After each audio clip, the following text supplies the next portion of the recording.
Rain pounded against the window as the little girl's whispered confession sent shockwaves through the room. Her soaked clothes told a story more heartbreaking than words ever could. Before we begin, make sure to subscribe to the channel and comment where you're watching from. The morning light struggled to pierce the heavy clouds hanging over Brook Hollow. The rain had finally subsided to a gentle drizzle, leaving puddles that mirrored the gray sky above. Mrs. Callahan tugged her raincoat tighter and whistled for her collie as they began their daily walk down Willow Street, the loyal dog trotting ahead through the mist. It was the collie who found her first, a small figure huddled beneath the sagging porch of number 17. The dog whined, pawing at the soggy ground, refusing to move on. Mrs. Callahan peered into the shadows and gasped. There, wrapped in what appeared to be a threadbare blanket, sat a child, no more than 8 years old, soaked to the bone and shivering uncontrollably. Good heavens, child. What are you doing out here? Mrs. Callahan knelt despite her arthritic knees, reaching toward the girl. Maisie flinched away, her eyes wide with fear. Her lips were blue, her dark hair plastered to her pale face. The older woman's heart broke at the sight.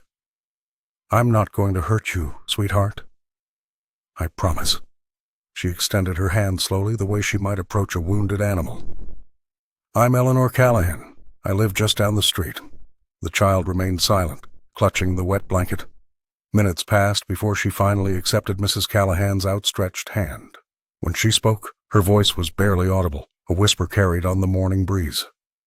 My stepmom made me sleep outside in the rain. Those 7 words hung in the air between them, heavier than the storm clouds above. Mrs. Callahan felt her blood run cold, then hot with anger. She knew Gwen by reputation, always perfectly dressed at community events, always the first to volunteer for school fundraisers. The disparity between that public image and this shivering child was staggering. Within hours, Maisie's words had traveled through Brook Hollow like wildfire. The sheriff visited Gwen's home. Social services were called. Neighbors gathered in hushed clusters, sharing what they knew, or thought they knew, about the family on Willow Street.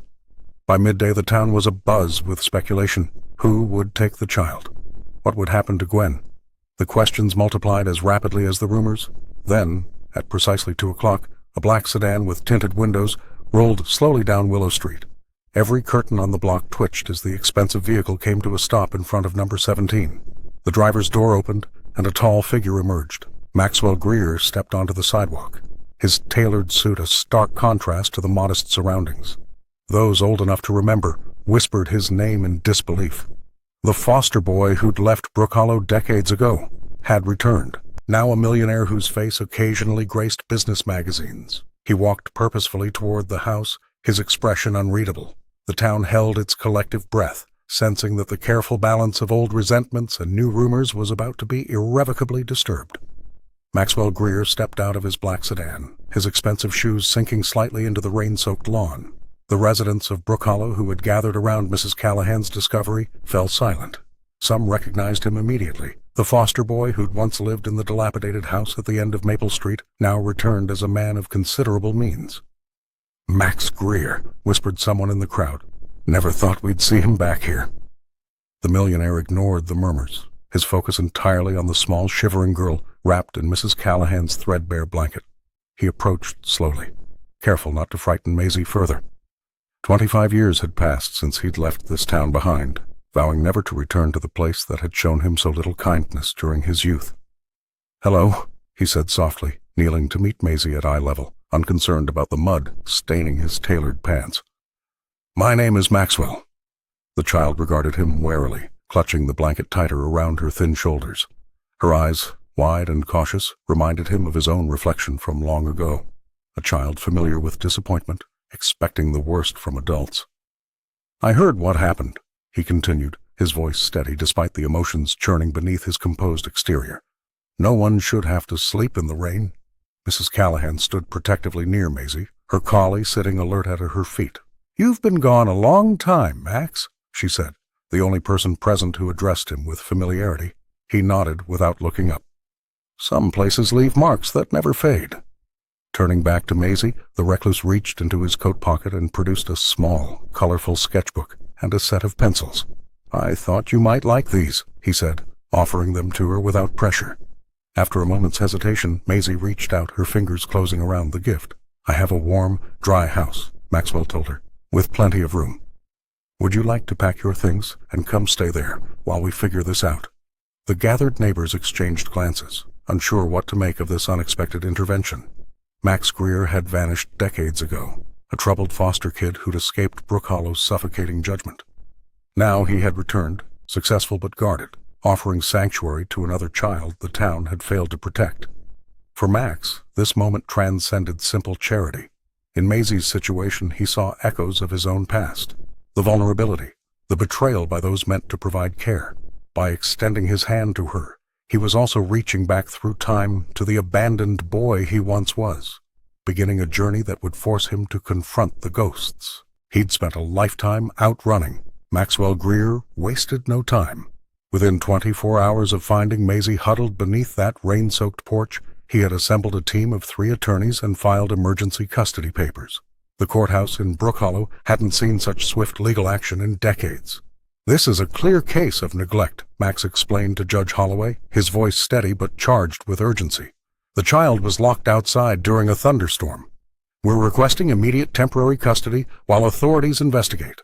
The judge, impressed by the evidence and perhaps by Max's reputation, granted the emergency order.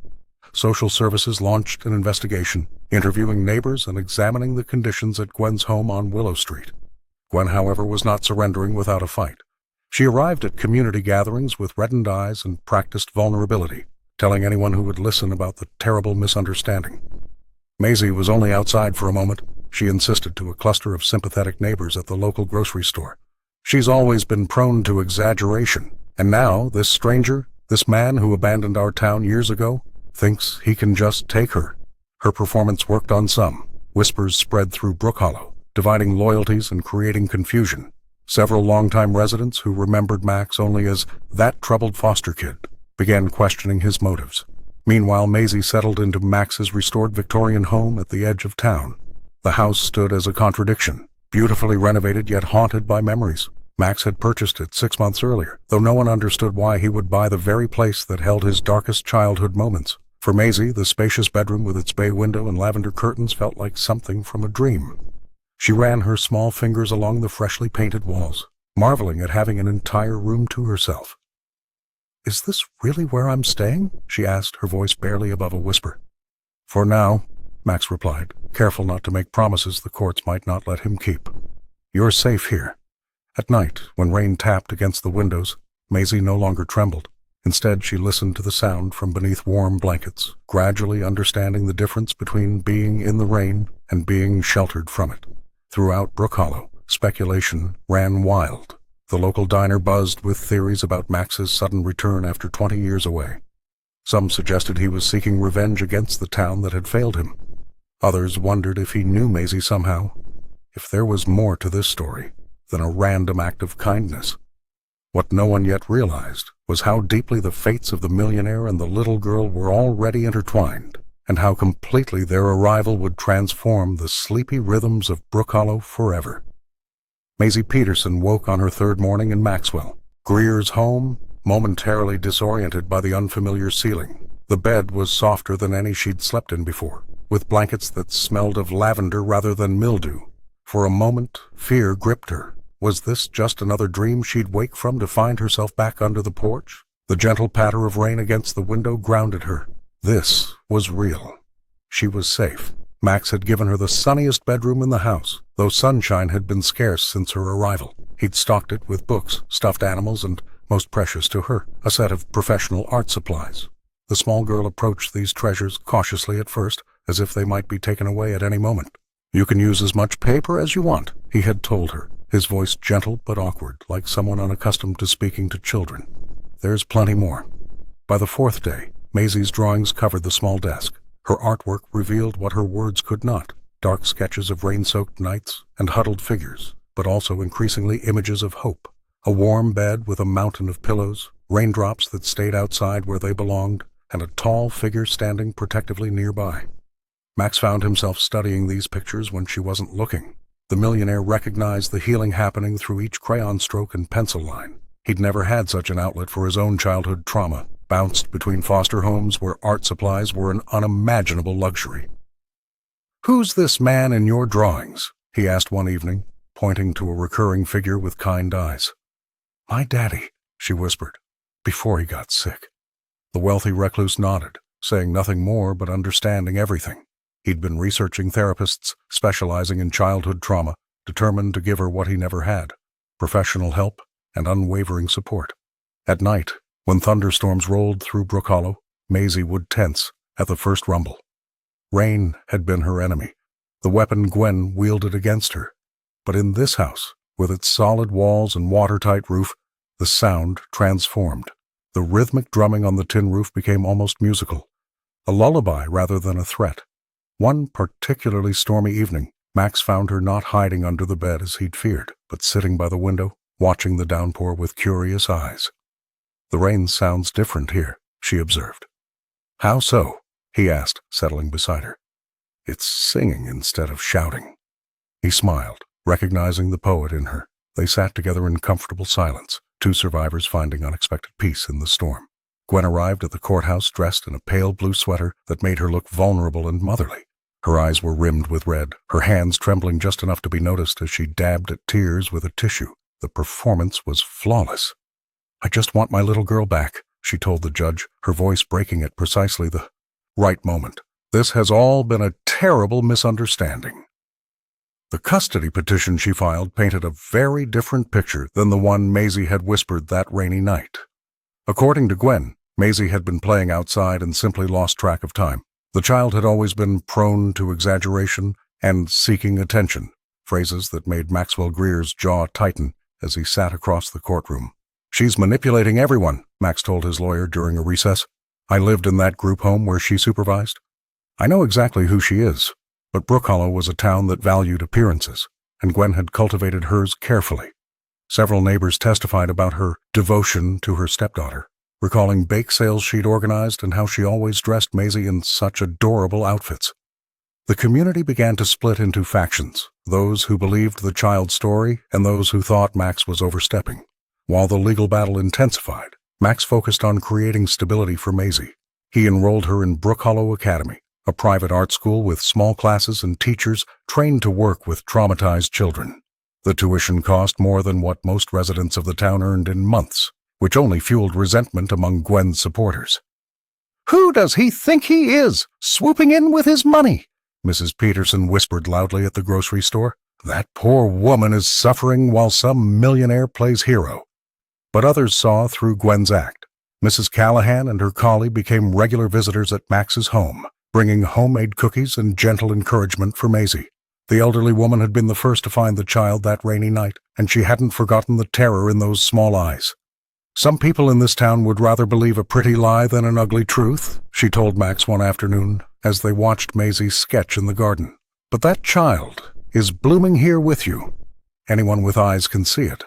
At school, Maisie began to speak more, though still quietly. Her art teacher noted that her drawings were becoming less dark, with hints of color appearing at the edges. It was progress, small but significant. Meanwhile, Gwen scheduled interviews with local media, tears flowing on cue as she described her heartbreak at being separated from her stepdaughter. The custody battle was far from over, and Brook Hollow held its collective breath, waiting to see which version of the truth would prevail. Maisie Henderson sat cross-legged on the floor of the art studio, her small fingers smudged with charcoal as she worked intently on her latest drawing. The private art school Max had enrolled her in was becoming her sanctuary, a place where she could express what her voice couldn't yet articulate. Her art teacher, Miss Bennett, noticed the dramatic shift in Maisie's work over the past 3 weeks, from hesitant lines to bold, evocative images that seemed to pour from somewhere deep within. "Look at how you've captured the contrast between light and shadow," Miss Bennett said softly, kneeling beside the child. "Your technique is really developing." But Maxwell Greer saw something beyond technique when he came to collect Maisie that afternoon. The drawing showed a living room with a television glowing in the corner. A woman, clearly Gwen, sprawled comfortably on a couch. Through a window in the background, barely visible but unmistakable, was a tiny figure huddled beneath the porch, rain streaking down in harsh lines. "Can I keep this one?" Max asked carefully, his voice steady despite the tightness in his chest. The little girl nodded, her eyes meeting his with unexpected directness. "It was Tuesday," she whispered, "when her favorite show was on." That evening, after Maisie had gone to bed, Max spread her drawings across his desk. Each piece told part of a story she couldn't verbalize. A child standing alone in a grocery store while Gwen chatted with friends. A birthday cake with no one to blow out the candles. The recurring image of rain and the space beneath the porch. He called his lawyer the next morning. These drawings might be crucial, he explained. They're consistent, detailed, and specific. They were her testimony. Children's art can be powerful evidence, the attorney agreed. Courts are increasingly recognizing their value, especially with trauma victims. When Mrs. Callahan visited that weekend with her collie, she watched Maisie sketch quietly while they talked. She's finding her voice, the older woman observed. Sometimes the truth needs to come out sideways before it can be spoken directly. Max nodded. The art teacher says she's never seen such emotional depth from someone so young. What had begun as therapy was becoming something more. A chronicle, a witness statement, a cry for justice. Max arranged for a child psychologist to document the collection, carefully preserving each piece as evidence of what Maisie had endured. "Will they believe me?" Maisie asked one night as Max tucked her in. "Your pictures tell the truth," he answered. "And the truth has power, even when it's drawn instead of spoken." That night, for the first time since coming to live with him, she slept without nightmares, her sketchbook clutched protectively against her chest. Thunder crashed over Brook Hollow as the worst storm in decades unleashed its fury. Wind howled through the streets, tearing shingles from rooftops and sending debris flying. When morning came, residents emerged to assess the damage, but no home had suffered worse than Gwen's on Willow Street. The roof had been partially ripped away, leaving her possessions exposed to the relentless rain. By noon, Gwen stood in the town square, her clothes carefully disheveled, her eyes brimming with practiced tears. "First they take my daughter, then nature takes my home," she whispered to anyone who would listen. The performance was masterful. Within hours, donation boxes appeared in every store in Brook Hollow, each bearing a photo of Gwen standing forlornly before her damaged house. Maxwell Greer offered to pay for repairs, but she publicly refused. "I don't want his money," she told Mrs. Callahan outside the grocery store. "I just want my little girl back." The older woman nodded sympathetically, though her collie growled softly at Gwen's feet. At the courthouse, Gwen filed new paperwork claiming that the storm proved she needed Maisie back immediately. "A child belongs with her mother during times of crisis," she insisted, conveniently omitting that she had never legally married Maisie's father. The town's long-standing families rallied behind her. "That outsider swoops in with his money and thinks he knows what's best for our community," muttered one council member at the emergency meeting. Brook Hollow had always valued tradition and appearances above all else, and Max's wealth made him an easy target for resentment. At the youth center, Maisie sensed the shift. She overheard Noah telling Max about the donation drive at school. "Everyone's talking about poor Ms. Gwen," the teenager reported, his expression troubled. "They're saying you're keeping Maisie from helping her stepmom during a tragedy." That night, Maisie couldn't sleep. Rain tapped against her window, no longer the terrifying sound it had once been, but still a reminder of that night under the porch. She crept downstairs and found Max at his desk, reviewing documents by lamplight. "Are they going to make me go back?" she asked, her small voice barely audible above the storm. Max looked up, shadows under his eyes. "No," he said firmly, "but Gwen is very good at making people believe what she wants them to believe." Maisie nodded, understanding more than any child should. "The storm helped her, didn't it?" "Sometimes," he replied, choosing his words carefully. "People use disasters to hide the damage they've already done." He glanced at the newspaper headline, "Local woman loses home after losing child." The battle for Brook Hollow's heart was just beginning, and the weather had given Gwen the perfect weapon. Maxwell Greer was not a man who retreated from challenges. 3 weeks after taking temporary custody of Maisie, he purchased an abandoned community center on the edge of Brook Hollow and announced his plans at a town meeting that left everyone buzzing. "The Brook Hollow Youth Haven will open its doors in 30 days, he declared, his voice steady despite the whispers that rippled through the crowd. Max had experienced firsthand how a lack of safe spaces could damage young lives. This center would be his answer to the system that had failed him decades ago. Construction crews worked around the clock, transforming the dilapidated building into a warm, welcoming space with art rooms, a library, and a kitchen that always smelled of fresh bread. Max hired staff with personal connections to foster care or homelessness, believing their lived experiences would create authentic connections with the kids who needed help most. Among these new employees was Noah, a 19-year-old who had spent years bouncing between group homes before aging out of the system. Tall and serious, with a quiet intelligence that reminded Max of himself at that age, Noah took to the job with unexpected dedication. "I never had a place like this," he told Max one afternoon while organizing art supplies. "Would have changed everything." Maisie was initially shy around the center, clinging to Max's side during their first visits. But Noah's gentle patience slowly drew her out. He taught her how to play chess, listened to her stories about her drawings, and never pushed her to talk about things she wasn't ready to share. "Noah says I can help paint the mural in the game room," Maisie announced one evening, her eyes brighter than Max had seen them since she'd arrived. Mrs. Callahan volunteered at the center 3 afternoons a week, bringing her collie, who quickly became the unofficial therapy dog. She watched the growing bond between Maisie and Noah with approval. "That boy understands what she's been through," she told Max as they observed the two playing a board game. "Sometimes the best healing comes from someone who's walked a similar path." The youth center quickly became more than just a building project. For the teenagers who found jobs and purpose there, it was a second chance. For the younger children who came after school, it was safety. For Brook Hollow itself, it was a reminder that broken things could be rebuilt. But for Max and Maisie, walking hand in hand through hallways that smelled faintly of lavender and fresh paint, it was something even more precious. Neither said it aloud, but both felt it. In this place they had built together, they were finding the family neither had dared to hope for.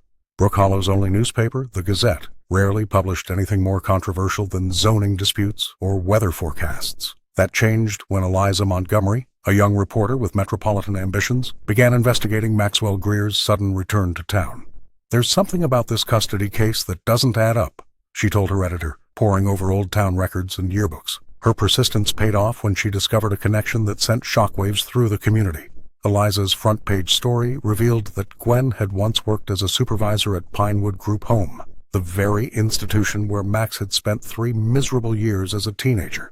Former residents and staff came forward, describing how the woman had singled out Max for particularly cruel treatment, denying him meals, destroying his personal belongings, and isolating him from other children. "She always hated the quiet ones," confessed a former cook at the facility. "Said they were hiding something. That boy never stood a chance with her." Max had buried these memories so deeply that seeing Gwen again had triggered only vague unease rather than immediate recognition. Now, as the truth emerged, he sat alone in his kitchen, hands trembling around a mug of cold coffee. Was his intervention with Maisie truly altruistic, or was it unconsciously driven by a decades-old desire for justice? At the youth center, Noah found him staring at old newspaper clippings. "You okay, boss?" the teen asked, concern evident in his voice. "I'm not sure," Max admitted. "I thought I was helping Maisie because it was right. Now I wonder if I'm using her to settle an old score." The revelation rippled through Brook Hollow like a stone dropped in still water. Residents who had known Gwen for years began questioning her carefully constructed image. Mrs. Callahan's collie refused to approach the woman during a chance encounter at the local market, a detail that became surprisingly significant in a town where animal intuition carried weight. At the courthouse, Judge Holloway requested additional background checks on both parties. Gwen's supporters dwindled as whispers spread, though she maintained a core group of loyalists who insisted the past was irrelevant. For Maisie, the news changed nothing about her trust in Max. When he awkwardly tried to explain the situation, she simply took his hand and led him to see her newest drawing, a small figure standing protected behind a larger one, facing down a shadowy form. "Sometimes," she said in her quiet way, "the same bad things happen twice so they can be fixed right the second time."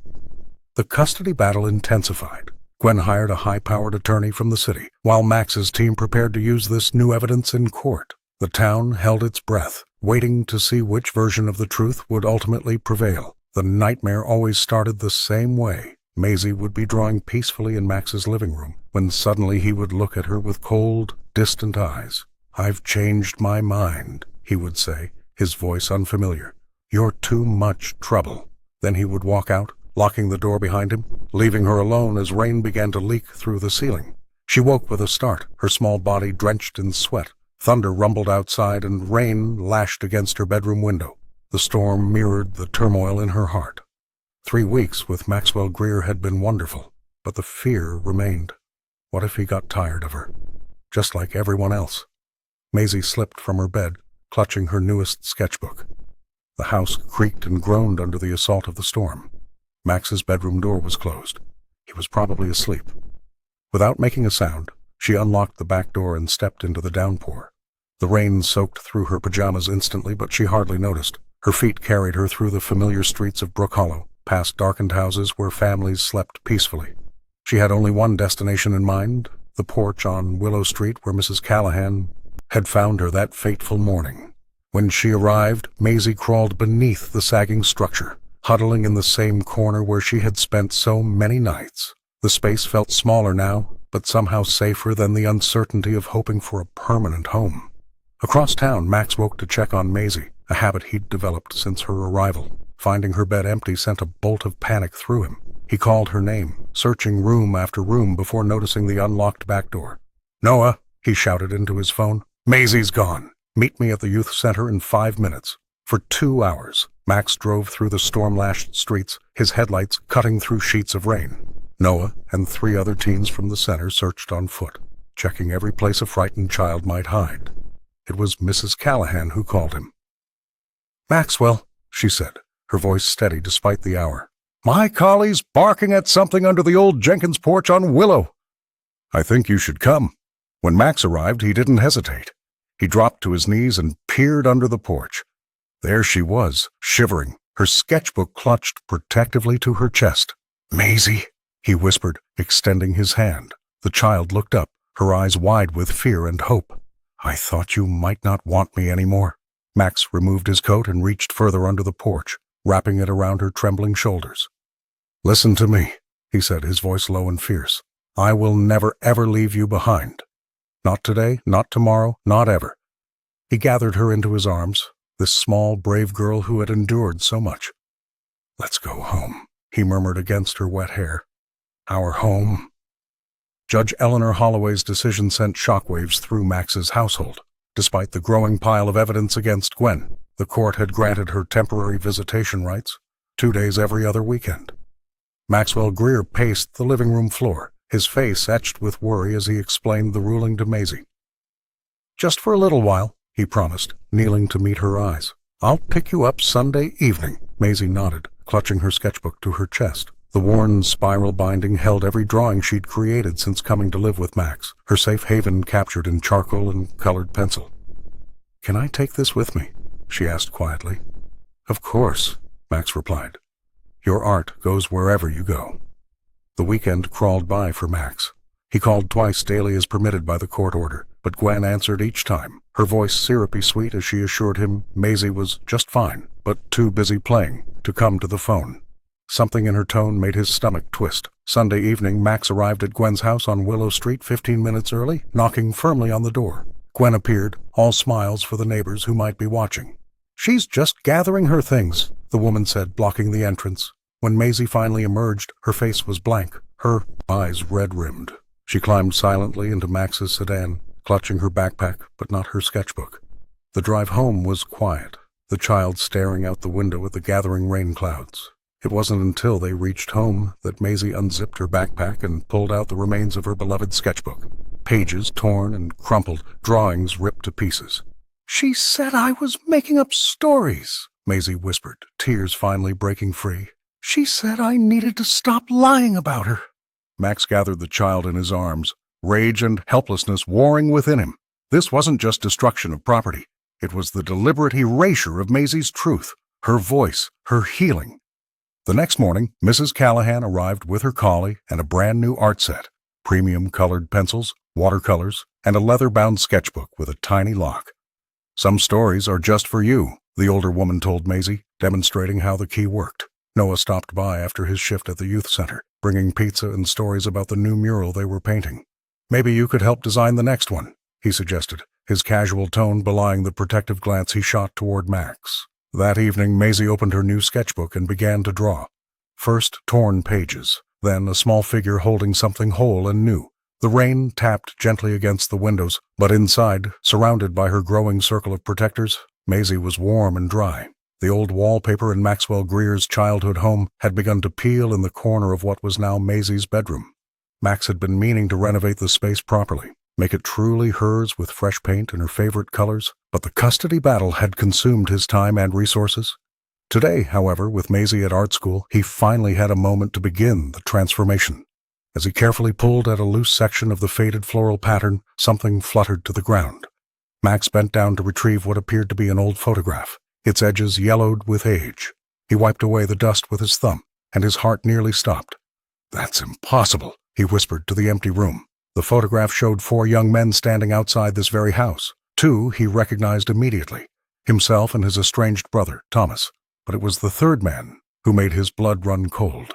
Standing next to Thomas, with the same gentle smile Max had seen in Maisie's drawings, was undoubtedly her father, James. Max sank onto the bed, the photograph trembling in his hands. His mind raced through possibilities. Had Thomas known James? Were they friends? The date on the back of the photo placed it 15 years ago, long after Max had left Brook Hollow and lost contact with his brother. "This changes everything," he murmured. If Thomas and James had been friends, then Max's connection to Maisie wasn't merely coincidental. The millionaire pulled out his smartphone and dialed his investigator. "I need everything you can find on Thomas Greer and James Wilson's relationship," he instructed. "Photos, correspondence, anything." While waiting for a response, Max examined the photograph more closely. The fourth man remained unfamiliar, but something about the way they all stood, arms around shoulders, laughing, suggested genuine friendship. A connection that had somehow been erased from the narrative of Maisie's life. By evening, the investigator had confirmed what Max suspected. Thomas and James had been college roommates and remained close friends until James's death. More shocking still, Thomas had been named Maisie's godfather in James's will, a detail Gwen had deliberately concealed. Max carefully placed the photograph in a protective sleeve. This wasn't just evidence for court, it was a piece of Maisie's history, her rightful heritage. The discovery formed a bridge between past and present, connecting the little girl not just to Max but to a family she never knew she had. Tomorrow he would show Maisie the photograph, but tonight he sat alone in the quiet house, contemplating how a single image hidden behind peeling wallpaper might finally give them both what they needed most, a legitimate claim to family. The discovery came on a rainy Tuesday morning. Eliza Winters, the head librarian at Brook Hollow Public Library, was sorting through a box of donated books when several crumpled paper fragments fluttered to the floor.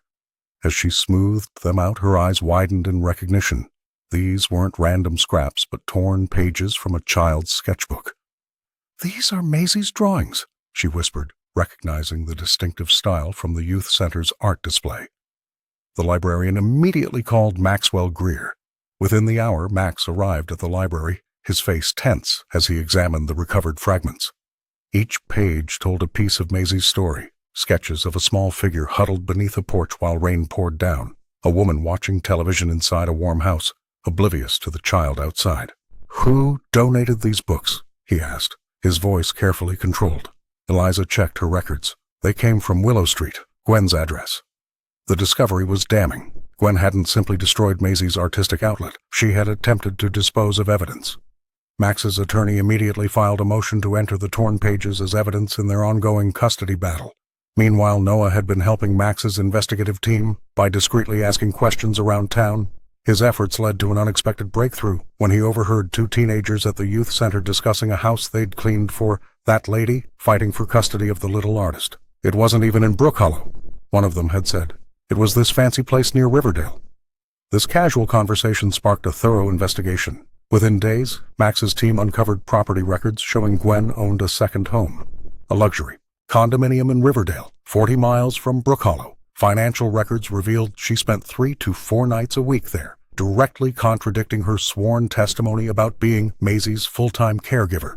Mrs. Callahan, who had been collecting community stories for her column, connected Max with neighbors who confirmed seeing Gwen's black sedan regularly leaving town on weeknights, even during periods when Maisie had been living with her. "She left that child alone overnight," one elderly neighbor confided.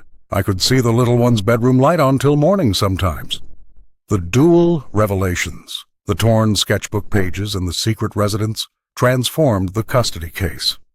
Judge Holloway ordered an emergency hearing where the evidence was presented. Gwen's carefully constructed image began to crumble as her attorney struggled to explain both the destroyed evidence and the undisclosed property. For Maisie, sitting quietly beside Max in the courtroom, the torn pages represented something beyond legal evidence. They were fragments of her truth that had survived despite Gwen's attempts to erase them.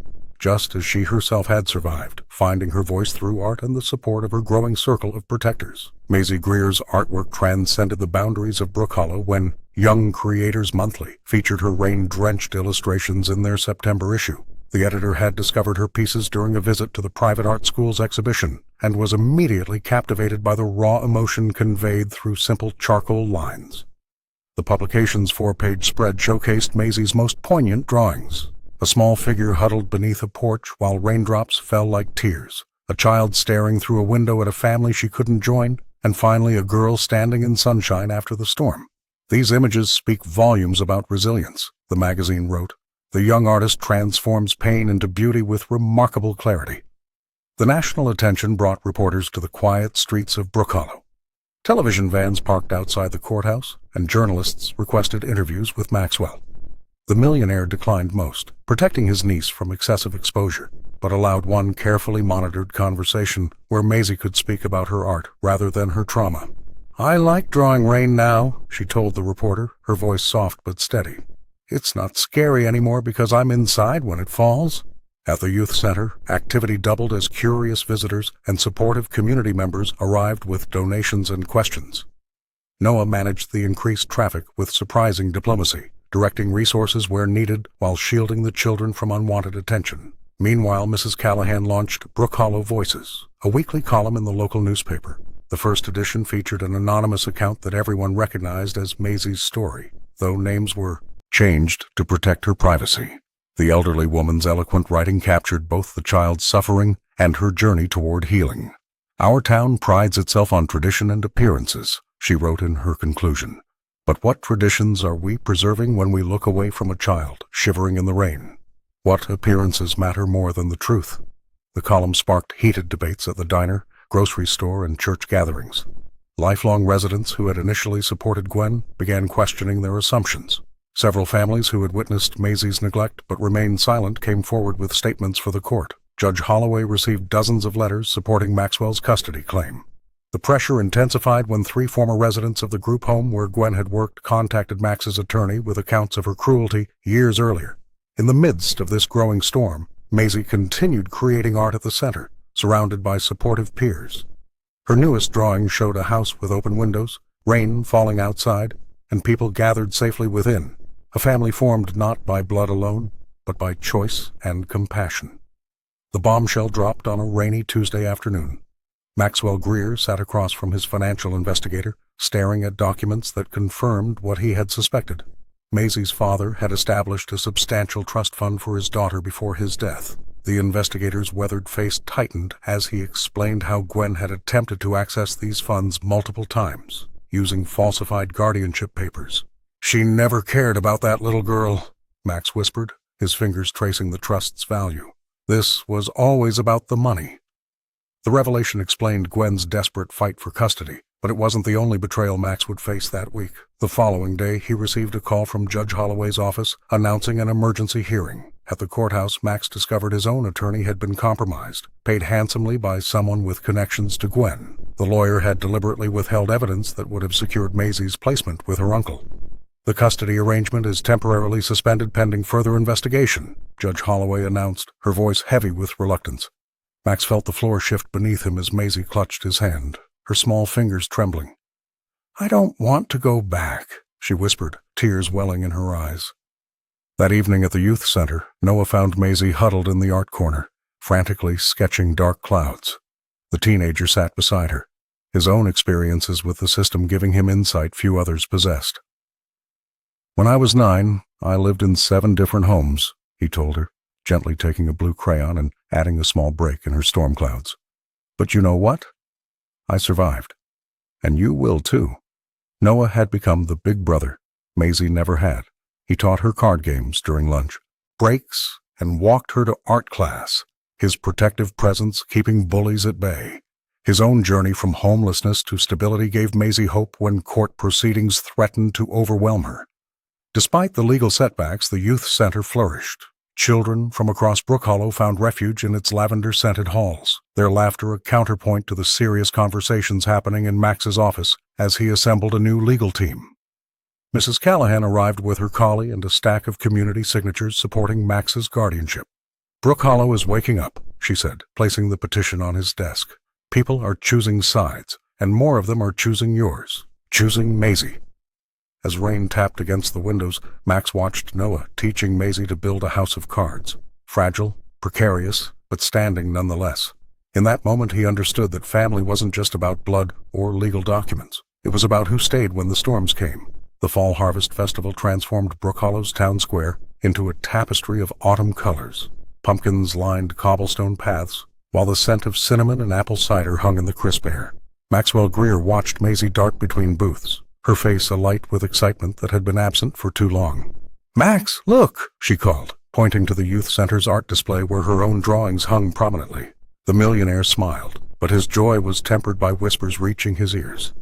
"Poor Gwen, battling pneumonia while fighting for her stepdaughter," murmured Mrs. Peterson to her husband as they passed. Max clenched his jaw. Somehow Gwen had managed to spread rumors of a serious illness throughout Brook Hollow, garnering sympathy that threatened months of progress. Mrs. Callahan approached with her collie at her heels. "Don't let it bother you," she advised, nodding toward the gossiping townspeople. "Truth outlasts rumors." The compassionate woman had become their strongest ally, but even she couldn't stem the tide of public opinion that ebbed and flowed like the autumn wind.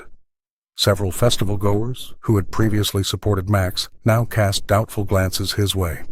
Noah arrived with 3 other teens from the youth center, immediately gravitating toward Maisie. The formerly homeless young man had become like a brother to her, his protective instincts evident as he guided her through the crowded festival. "We've got your back, kiddo," he told her, ruffling her hair. "And wait until you see how many people are checking out your artwork." Indeed, a small crowd had gathered around Maisie's display. Her drawings, houses with warm lights shining through windows while rain fell outside, spoke volumes without words. One particular piece showed a small figure moving from darkness into light, captivating viewers with its raw emotion. Did a child really create these? A visitor from neighboring Millfield asked, clearly moved.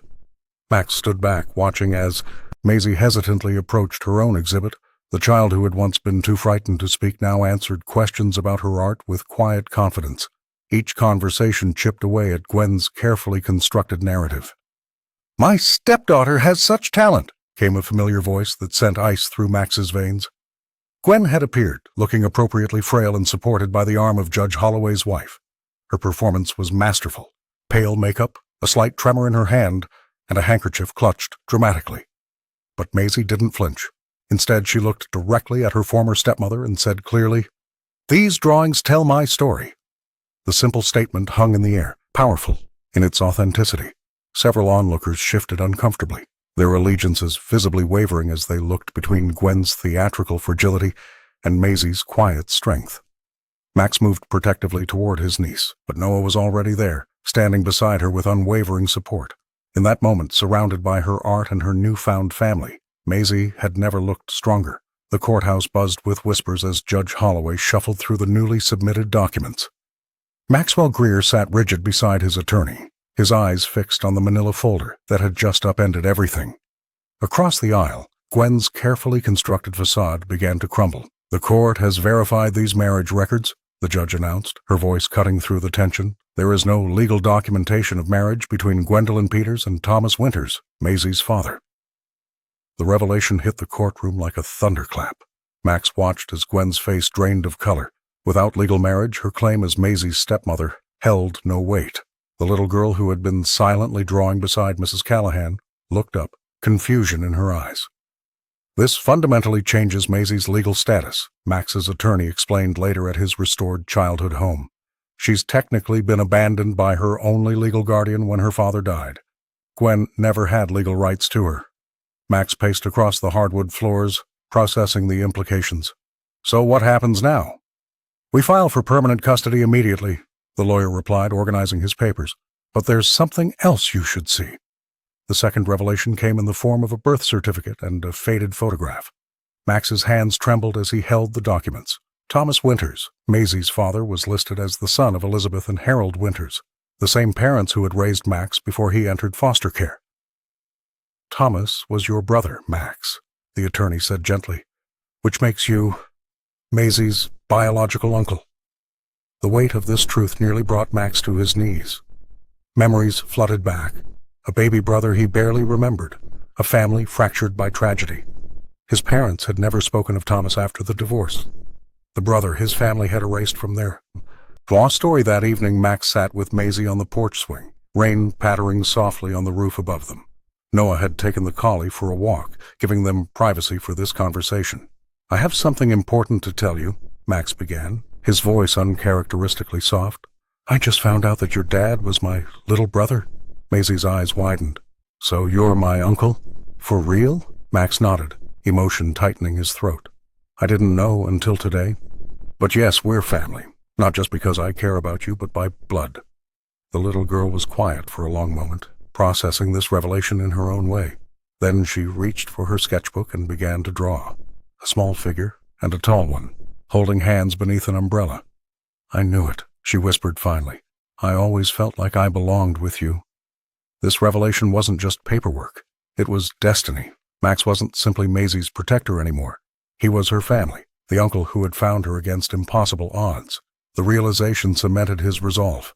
Nothing would separate them again. The court-mandated supervised visits started like any other. Gwen arrived with a practiced smile, her voice honey-sweet as the social worker explained the guidelines. Maisie clutched her new sketchbook tightly, a habit she'd developed since the destruction of her previous one. Something felt different today. Gwen seemed distracted, checking her smartphone repeatedly. "I packed some treats for our special day," Gwen announced, leading Maisie toward her vehicle. The social worker, distracted by an urgent call, gave a hurried nod of approval. As they drove away, Maisie noticed they weren't heading to the park as planned. "Where are we going?" she asked, anxiety creeping into her voice. "Just a little detour, sweetheart." "We're going on an adventure," Gwen replied, her knuckles white against the steering wheel. The woman drove past the Brook Hollow town limits, accelerating once the "thank you for visiting" sign disappeared in the rearview mirror. Maisie's heart raced as she recognized what was happening. Max had warned her about this possibility. Gwen was desperate to access the trust fund, and with the custody case falling apart, this might be her last chance. They stopped at a gas station 40 miles outside town. "Stay in the car," Gwen ordered, stepping out to refuel. Maisie spotted a payphone near the restrooms and remembered the bedtime story code she and Maxwell had created for emergencies. With Gwen distracted by the cashier, the little girl slipped out and ran to the phone. Her fingers trembled as she dialed the number she'd memorized. "Max?" The rainbird flew away from the nest, she whispered, the secret phrase they'd practiced. "Where are you, Maisie?" Max's voice was calm but urgent. "Big red gas station with a star sign. We're heading north. I'm coming. Stay brave." Within 20 minutes, 3 police cars surrounded the establishment. Gwen had just returned to find Maisie missing from the vehicle. When she spotted her stepdaughter emerging from the restroom area, her face contorted with rage. "What did you do?" she hissed, grabbing Maisie's arm. The officers approached with measured steps. "Gwen Mitchell? You're under arrest for custodial interference and attempted child abduction." As they led her away, Gwen screamed accusations about conspiracies and stolen children. Maisie stood silently, watching until Maxwell's black sedan pulled into the lot. He rushed to her, kneeling to meet her eyes. "You remembered," he said softly. "The Rainbird Code." She nodded, allowing herself to be enveloped in his protective embrace. That evening, news of the attempted abduction spread across Brook Hollow and beyond. Local stations interrupted regular programming, and social media exploded with updates. By nightfall, the judge had issued an emergency order granting Maxwell permanent custody, ending months of uncertainty. For the first time since the ordeal began, Maisie slept without fear of the rain. The courtroom buzzed with anticipation as the final custody hearing began. Brook Hollow's modest courthouse had never seen such attention. Cameras live-streamed the proceedings to viewers across the country, all invested in Maisie's fate. Judge Eleanor Holloway, known for her measured fairness, surveyed the packed room with practiced calm. Maxwell Greer sat beside his attorney, his usually guarded expression softened when he glanced at Maisie. The girl wore a navy dress with a small lavender ribbon, the youth center's color, pinned to her collar. Noah and Mrs. Callahan sat directly behind them, a united front of support. When Gwen entered, she performed her well-rehearsed role of the wronged stepmother, dabbing at invisible tears. Her attorney presented final arguments about her supposed devotion to Maisie, conveniently omitting the revealed truth about her unauthorized attempts to access the child's trust fund. When Max's turn came, Many expected an impassioned speech leveraging his resources and newfound family connection. Instead, he simply stood and said, "Your Honor, I believe Maisie should speak for herself, if she's willing." The judge nodded, and Maisie approached the bench, clutching a large piece of drawing paper. Her small hands trembled slightly, but her voice remained steady. "This is where I sleep now," she explained, holding up her artwork. The drawing showed a child, clearly herself, sleeping peacefully in a proper bed with rain visible through a window. Unlike her earlier sketches showing a huddled figure beneath a porch, this Maisie was inside, warm and safe. "The rain doesn't scare me anymore," she continued, pointing to blue droplets carefully rendered on the glass. "Max says rain helps things grow, and I'm growing now." Mrs. Callahan wiped away tears, while Noah watched with fierce pride. Even the courthouse staff seemed moved by her simple eloquence. Judge Holloway studied the facade drawing, then addressed the courtroom. "This case has never been about wealth versus modest means. It's about protection, truth, and genuine care." She looked directly at Max. "Mr. Greer has demonstrated consistent commitment to Maisie's well-being, not just materially, but emotionally." The ruling came swiftly. Full custody granted to Maxwell Greer, with Gwen denied even visitation rights pending completion of court-mandated therapy and parenting classes. As the gavel fell, Gwen stormed out, her carefully constructed facade crumbling under the weight of public scrutiny. Brook Hollow would remember this day, when appearances finally gave way to truth. Outside the courthouse, rain began to fall gently. Max placed his coat around Maisie's shoulders as they walked toward his vehicle, now their family car. The youth center staff waited with a small celebration, ready to welcome them home. The rain fell in a gentle rhythm on the restored porch roof, nothing like the harsh downpour of that night 1 year ago. Maisie Parker stood at the railing, her small hand extended to catch the droplets, no longer flinching at their touch. The anniversary had come full circle, but everything else had changed. Maxwell Greer watched from the doorway, a mug of hot chocolate in each hand. The home that had once held only ghosts of his past now buzzed with life. Artwork covering the walls, a collie sleeping by the fireplace, and the sound of Noah practicing guitar upstairs. The youth center had flourished beyond his expectations, becoming a sanctuary for dozens of children who, like him, had once believed they were invisible. "Mrs. Callahan says it might rain all week," the girl remarked, turning to face her uncle. Her eyes, once haunted and wary, now held a quiet confidence.